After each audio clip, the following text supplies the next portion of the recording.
Yo, what's good YouTube? It's K5 Reacts. We finna be reacting to some crazy body cam reaction videos. You already know how we do. Let's get into it. Yo, you feel me? On the 30th of June 2025, a reporter named Linildo Frazão went live from the Miriam River in Brazil to cover a tragic incident that happened there just a day earlier. In the early hours of June 29, a group of teenagers had decided to go for a swim in the river. Unfortunately, they underestimated its depth, resulting in the disappearance of 13-year-old Raíssa Fernandes. Seconds after entering the water, her friends watched her dip beneath the surface, and that was the last time anyone saw her alive. Divers looked for her underwater, while rescuers scoured the riverbank, hoping she might have washed ashore somewhere. But even after hours of searching, Raíssa was nowhere to be found. Linildo intended to use this broadcast as an opportunity to educate viewers on the dangers of river currents and general river safety, not knowing that he was about to solve the mystery of Reese's. Why are you in the water though, man? If you know the currents is bad, why are you in the water? Maybe do it from like, the edge, on some grass. I'm like, bro, I know the current's bad. I'm not even getting in the shallow end. On live TV. He took off his shoes and started slowly walking into the river while talking about the sudden increase in depth and how dangerous it can be for inexperienced swimmers. Quanto mais você desce, mais fundo fica. Ó, aqui, ó. Até que aqui é de boa, mas só que é uma descida. Aqui onde ela se afogou, gente, é uma descida. Pra você ver aqui, ó, o tanto que eu passei aqui, daqui dá mais ou menos uns 2,5 metros. Ó, e quanto mais você anda, ó a diferença aqui já onde eu estou agora, ó. Então, pessoal, e ainda tem a correnteza. Aqui já, olha, ó, um passinho para frente, a água já tá praticamente me cobrindo. All right, hey, all right. I already see how this gonna go, but all right. O risco aqui going, bro. É muito grande, é muito grande. However, nothing could have prepared him for what he was about to encounter just seconds later. Ó a fundura aqui, ó. Ui. Fuck was that? Did you get bit? What was that? Eu acho que tinha um negócio aqui no fundo da água. There was something down there at the bottom of the water. Não, era mole. Soft. Oh, I think he's talking about a body. Será que não é ela, não? Could it be her?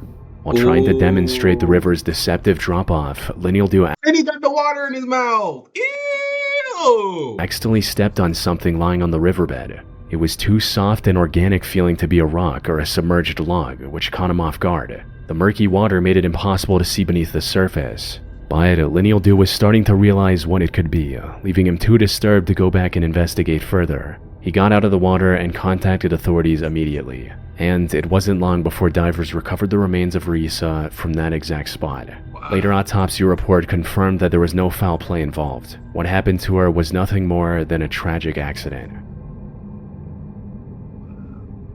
But, wow, first of all, that is sad. But the fact that he got that water in his mouth and there's a body right under that water.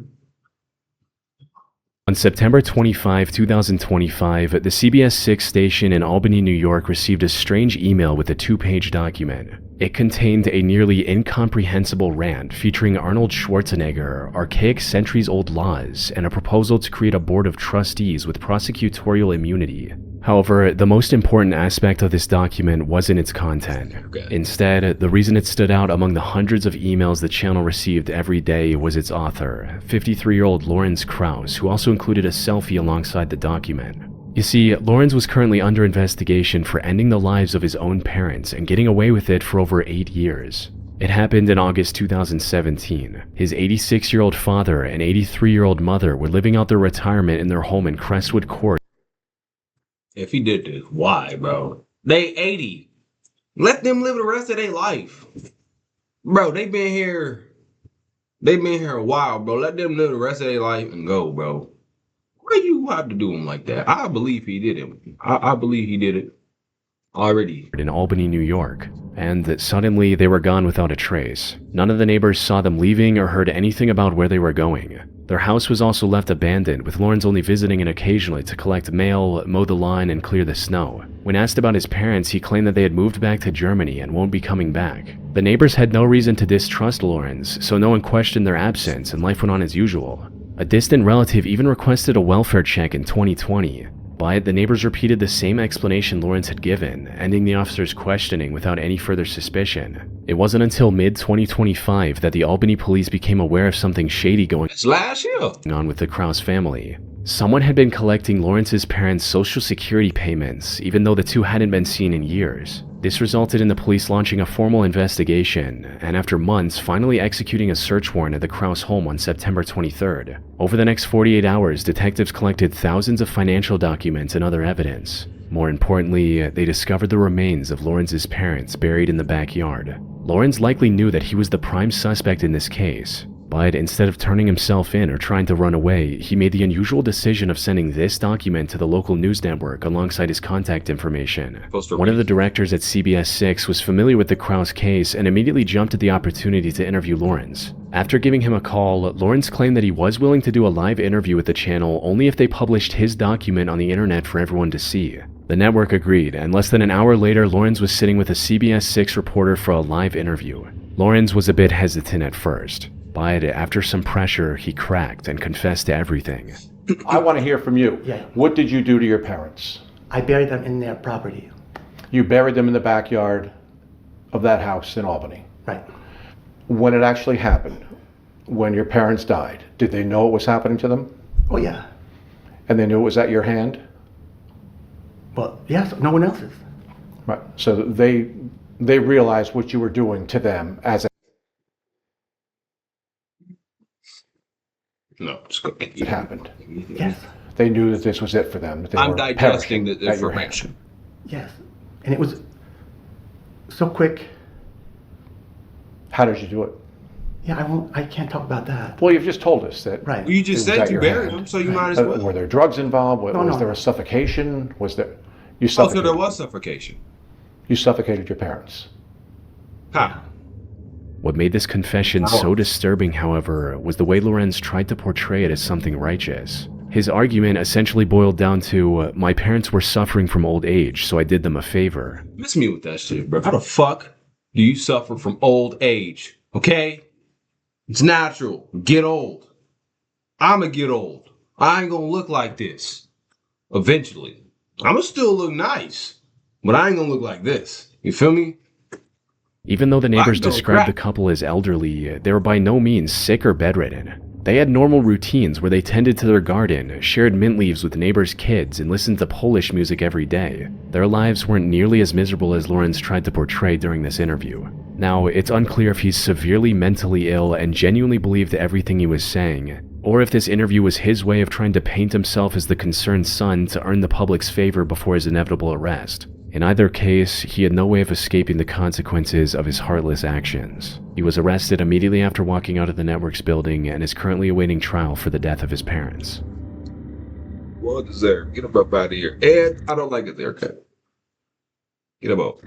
On the night of October 28, 2023, the Utilita Arena in Sheffield, England was packed with over 8,000 spectators. They were there to watch the ice hockey match between the Nottingham Panthers and the Sheffield Steelers. The whole thing was also being broadcast live on TV for fans across the world. And honestly, who watches hockey, man? Does anybody, who watches hockey? I don't watch hockey. the match started off completely normal. The first period ended without either team scoring a point. About 35 minutes later, the score was 4-2 in favor of the Sheffield Steelers. The Panthers needed to score soon if they wanted to make a comeback. So, one of their more renowned players, Adam Johnson, got a hold of the puck and started pushing into the Steelers' defensive zone. But before he could reach the goal, the match got interrupted by one of the most tragic incidents in ice hockey history. As Adam was making his way to the goal, a different player of his team bumped into Matt Petgrave of the Steelers. This resulted in Matt getting launched in the air and slicing Adam's neck with one of his skates. For those who don't know, professional hockey skates are sharpened to a razor's edge. So it took very little force to leave a deep laceration across Adam's neck, causing him to bleed profusely in front of both the live crowd and the TV audience. Medics at the arena tried to stop the bleeding, but the cut was too deep. He had already lost a lot of blood on the ice. Adam was That's why you never gonna catch me on no hockey ring, hockey nuts, nigga. We got motherfucking blades on our feet. Nigga, what if I fall down and someone's still going, nigga? My fingers gonna get chopped off? Never, bro. You never catch me. No. Maybe a skating ring. Ice ring? No, I'm good. and rushed to a nearby hospital. Unfortunately, despite going into surgery as quickly as possible, Adam couldn't survive the injury and passed away just hours later. Fuck that. Matt was arrested shortly after on suspicion that he had cut Adam on purpose. However, You do investigators that on purpose, bro. You can't do that on purpose. Be found quiet. no foul play in Adam's death and ultimately ruled it a tragic accident. The only silver lining in this entire case is that it resulted in the English Ice Hockey Association making neck guards mandatory for all players, something that would have likely prevented this from happening altogether. But at the time, wearing this protective gear was only a suggestion. On the evening of Never September seen it 2, in the 2011, TVN, one of the biggest networks in Chile, was airing the latest episode of a show called Calle 7. It was a live game show where teams competed in various challenges to make their way to the top, and this weekend's episode was supposed to be no different. But things took a disturbing turn about halfway through the episode when the show's host interrupted the competitors seemingly out of nowhere and told them to stop. Quiero que paren la competencia. Quiero que paren la competencia, por favor. Nos acaba de llegar una información muy difícil de entregar. No habíamos querido decir nada antes de chequear bien lo que estaba sucediendo porque compromete a personajes del canal, a personas muy queridas, a un equipo del canal, entre ellos Felipe Camiroaga y Bruce, Roberto Bruce, que también estaba en aquel vuelo a la isla de Juan Fernández, según tengo entendido. Esa información que nos está llegando en este momento. El Ministerio de Defensa informó esta tarde el presidente de la República que un equipo de TVN iba al borde de una nave de la Fuerza Aérea de Chile que capotó en el archipiélago de Juan Fernández. However, the reason for this interruption had nothing to do with the show itself. The host was talking about the C-212 Chilean Air Force plane that departed from the Arturo Merino Benitez International Airport earlier that day at around 2 p.m. It was headed for the Robinson Crusoe Airport, located hundreds of miles off the coast of Chile. Aboard was a full TV crew from the network, including the two renowned presenters, Felipe Camiroaga and Roberto Bruce. They were visiting Robinson Crusoe Island to report on the reconstruction after the 2010 earthquake. The flight started without a hitch. Unfortunately, as they were approaching the runway, the wind became extremely strong, making it impossible to land. The pilot tried to land a couple of times, circling in the air after each attempt. However, on the third attempt, witnesses saw the plane lose altitude much faster than expected and crash into the ocean just a mile from the island. By the time rescuers reached the crash site, it was already too late. All 21 people aboard the C-212 plane had passed away. But while investigators initially believed that all of those deaths were due to the impact of the crash, the reality turned out to be far darker. As they were searching the wreckage, they found footage that one of the cameramen took of the interior shortly before the crash. The footage showed the passengers strapped into their seats, completely unaware of their fate. But the more haunting discovery happened when investigators found an SD card inside an empty water bottle floating near the crash site. This card contained hundreds of images. However, analysis of these images showed that 2 of them were taken after the crash, including one of the plane's windows covered in water. These images put the crash into a whole new perspective. They showed that several passengers, including the cameraman who took these photos and preserved the SD card in the bottle, likely survived the initial crash. Sadly, they were trapped inside a rapidly sinking plane with no way out, forced to watch their aircraft fill up with water until there was no air left to breathe. Why didn't y'all break the window? You know? Break the window. Yes, water's going to get in faster. Actually, no, because if you break the window, water's coming in. How are you going to get out while there's a lot of water rushing in? Nah, they're cooked, man. Deep fried. All right. Niagara Falls is widely regarded as one of the world's most breathtaking natural wonders. However, while the surface is undeniably beautiful, the depths beneath the falls hide the disturbing history of many who lost their lives to the currents. One such incident was captured live on TV on May 30, 1985, when reporter Phil Kavitz was hosting a section about real estate in front of the falls. Suddenly, in the background, the camera captured a man caught in the current behind Phil. The rushing water carried him to the edge of the falls before throwing him over the 170-foot drop. And while a lucky few have survived the fall from the Niagara Falls, he wasn't one of them. The treacherous terrain under the falls also made it difficult to retrieve his remains. Once recovered, investigators identified the man as 56-year-old Robert Ahrens and concluded that the act was deliberate. However, Robert was only one of the 5,000 bodies that have been recovered from the foot of the falls in the last 175 years. Many of these 5,000 deaths were intentional, but there were a lot that weren't. And unfortunately, surviving a fall from Niagara Falls is near impossible. Once you fall in, the cold water makes it extremely difficult to breathe, making it even more challenging to swim to the surface. The water near the edge can also move at over 60 miles per hour, adding another layer of difficulty to an already impossible You know what they need challenge. to do? But the They have jagged to have a rocks at gate the around base of the that thing. falls is what marks the end for most people. No, people don't listen. On the 23rd of August 2010 at around 10 a.m., 21 tourists from Hong Kong returned to their tour bus after visiting the historic Fort Santiago in Manila, Philippines. They were also accompanied by 3 Filipino tour guides, and the trip had been going fantastic so far. It's Hong Kong. That's China, right? Yeah, China. But just as they were about to set out to the next location, they got interrupted by a middle-aged man in a police uniform.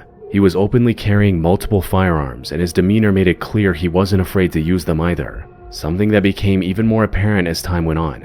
For now, things started off fairly calm, with him asking the driver for a ride to the next station. The bus driver tried to reject the request respectfully, explaining that he couldn't let him on because it was a private vehicle, not a public bus. However, the man wasn't having any of it. As soon as the bus driver rejected his request, he equipped one of his firearms and claimed that he was taking the bus hostage. This was 55-year-old Rolando Mendoza, a police officer with nearly 30 years of service. But he'd recently been fired over drug charges that Rolando claimed were untrue. Getting fired left him with no pension after 3 decades of hard work. And while he tried to fight for his job through official means, his superiors wouldn't listen.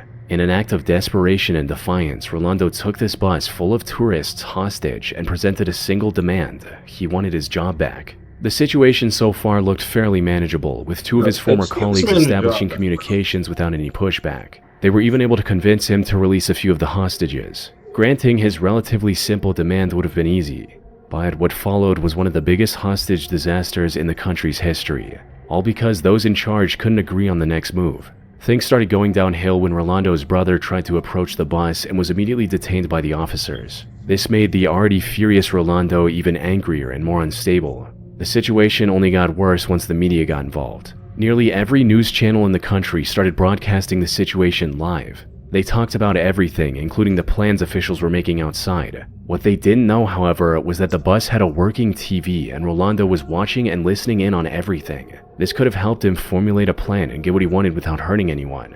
Unfortunately, the lackluster response from the officials made a peaceful resolution near impossible. His anger reached a boiling point when he saw how his brother was being treated by the police on live TV. This resulted in Rolando getting blinded by rage and opening fire on the hostages. Around the same time, the bus driver managed to free himself from the handcuffs Rolando put him in and escaped through the driver's side door. Unfortunately, while he was able to remain unharmed, other hostages weren't as lucky, since, according to the bus driver, they were all dead, leaving Rolando alone in the bus. This revelation gave authorities the go-ahead to surround the bus and try to break in without any more casualties. But Rolando wasn't willing to go down without a fight. As soon as they tried to enter through the emergency exit, Rolando opened fire, hitting one officer on his bulletproof helmet and barely missing the others. So the officers thought of a really different tight situation too, like a bus, bro. I don't know. It's a tight situation, man. I don't know how I really go. strategy. They flooded the back of the bus with tear gas, forcing him to the front, right into the crosshairs of a sniper, finally ending the hostage crisis. It wasn't until after his death that police realized the bus driver had misunderstood the situation and that 9 of the hostages were still alive. The massive loss of innocent lives broadcast live for the world to see, coupled with officials making wrong decisions at every turn, drew intense global scrutiny, marking this as one of the worst and most tragic incidents in Filipino history. It's crazy. Hey, also, hold on. It's crazy. I'll get at y'all in another one. Yeah. Hold on.